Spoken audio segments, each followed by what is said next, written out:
Hello everyone, welcome back to my YouTube channel. पिछले lectures में हमने ब्लड और उसके कॉम्पोजिशन को कंप्लीट किया था। आरबीसीज भी हमने कंप्लीट कर लिए थे। इस लेक्चर में हम लोग डब्ल्यूबीसीज को देखेंगे। डब्ल्यूबीसीज का मतलब होता है वाइट ब्लड सेल्स, जिनको ल्यूकोसाइट्स भी कहा जाता है और सोल्जर्स ऑफ द बॉडी भी इनको कहते हैं। इनके नॉर्मल काउंट होती है 4000 से 11000 पर मिलीमीटर क्यूब।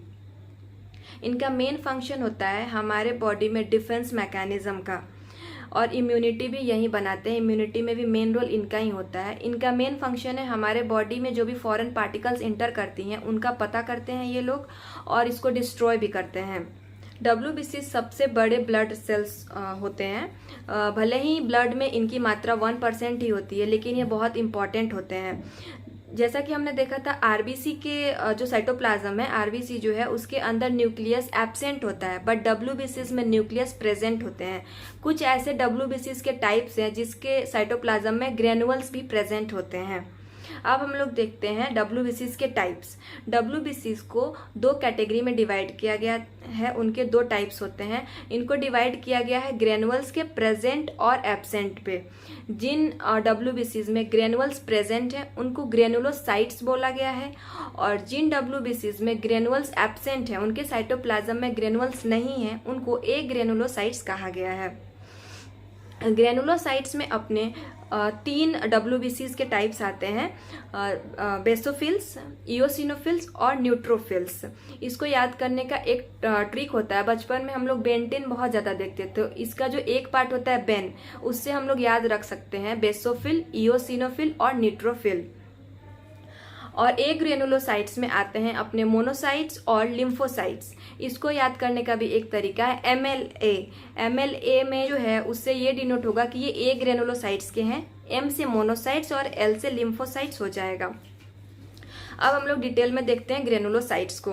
ग्रेनुलोसाइट्स में मैंने बताया था कि 3 होते हैं बेन, मतलब बेसोफिल्स, इओसिनोफिल्स और न्यूट्रोफिल्स। बेसोफिल में जो ग्रेनुअल्स प्रेजेंट होते हैं वो बेसिक नेचर के होते हैं।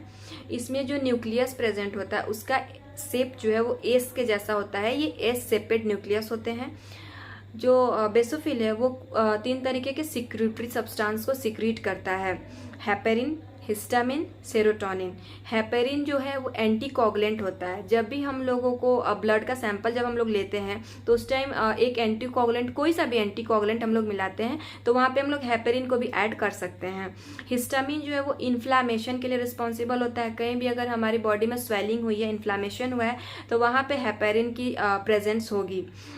जो सेरोटोनिन है वो एंटी इन्फ्लामेटरी होता है। अगर हमें इन्फ्लामेशन हुआ है तो वहाँ पे हम एंटी इन्फ्लामेटरी ड्रग्स के तौर पे सेरोटोनिन भी दे सकते हैं, मतलब सेरोटोनिन का कंपोजिशन दे सकते हैं, ना कि वो ड्रग है। अब देखते हैं इओसिनोफिल्स। इओसिनोफिल्स का एक और नाम है एसिडोफिल्स। अब एसिडोफिल्स नाम से हमें क्लियर समझ में आ रहा है कि यहाँ पे इसके साइटोप्लाज्म में जो ग्रेनुअल्स प्रेजेंट होंगे वो एसिड नेचर के होंगे, एसिडिक नेचर के होंगे। इसका जो न्यूक्लियस है वो बाई लोब्ड होता है, मतलब 2 लोब वाले यहाँ पे न्यूक्लियस प्रेजेंट होते हैं। ये एलर्जिक ओरिएंटेड होता है। जब इओसिनोफिल्स एक्टिव हो जाएंगे हमारे बॉडी में, वो अपना नंबर बढ़ाने लगेंगे ताकि जो भी एलर्जेंस हमारे अंदर आए हैं उनको वो खत्म कर सकें। तो इसके लिए वो क्या है, जब वो उनका नंबर बढ़ेगा तो उनके जो भी एलर्जी है उसका साइन और सिम्टम्स बॉडी के अंदर दिखना स्टार्ट हो जाता है, जिसके बाद हम लोग एंटी एलर्जेंस ड्रग्स वगैरह लेते हैं तो फिर वो खत्म हो जाता है। उसके बाद हम न्यूट्रोफिल्स को देखते हैं। न्यूट्रोफिल्स, उसके भी नाम से समझ में आ रहा है कि ये न्यूट्रल है, यानी कि इसके साइटोप्लाज्म में दोनों ही एसिडिक और बेसिक दोनों ग्रेनुअल्स प्रेजेंट होंगे।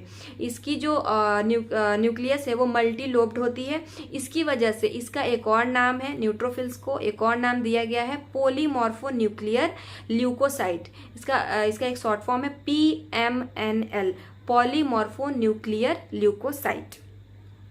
अब बात करते हैं ए ग्रेनुलोसाइट्स की। ए ग्रेनुलोसाइट्स कौन से डब्ल्यूबीसीज थे? जिनके साइटोप्लाज्म में ग्रेनुअल्स एब्सेंट हैं।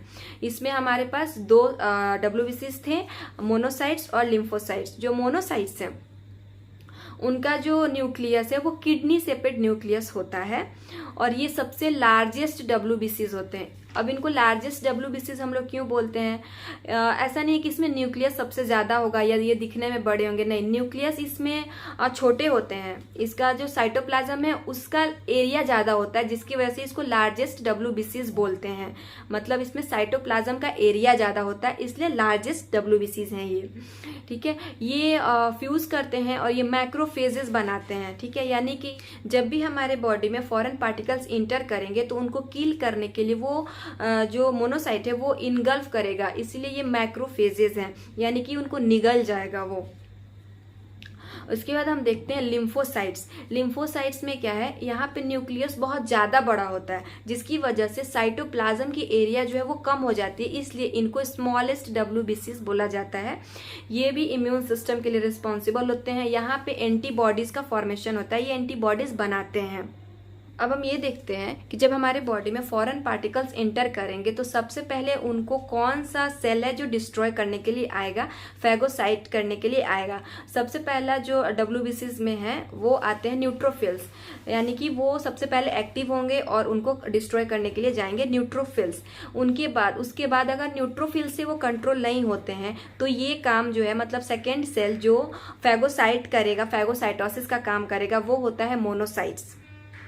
ठीक है, अगर इनको याद करने का इनका जो है परसेंटेज होता है ब्लड में कि कितना किसका परसेंटेज है, कौन सा जो WBCs है वो कितने अमाउंट में प्रेजेंट है, तो सबसे ज़्यादा अमाउंट में न्यूट्रोफिल्स प्रेजेंट होते हैं, इसीलिए वो सबसे पहले फैगोसाइटोसिस करने के लिए जाते हैं। उसके बाद न्यूट्रोफिल के बाद आता है अपना लिम्फोसाइट्स, फिर मोनोसाइट्स, फिर एसिडोफिल्स यानी कि इओसिनोफिल्स, और फिर बेसोफिल्स। इसको भी याद करने का एक ट्रिक है, इसको नल मैब NLMAB, इसमें हम लोग इसको डिक्रीजिंग ऑर्डर में रखते हैं, यानी कि सबसे पहले N होगा जो सबसे ज़्यादा अमाउंट में होता है न्यूट्रोफिल्स, उसके बाद लिम्फोसाइट्स, उसके बाद मोनोसाइट्स, फिर एसिडोफिल्स और फिर बेसोफिल्स। ठीक है, जो न्यूट्रोफिल्स हैं उनका अमाउंट होता है 50 to 70%, जो लिम्फोसाइट्स है वो होते हैं 20 to 40%, जो मोनोसाइट्स होते हैं 2 to 10%, एसिडोफिल्स होते हैं 2 to 4%, बेसोफिल्स होते हैं 0 to 1%।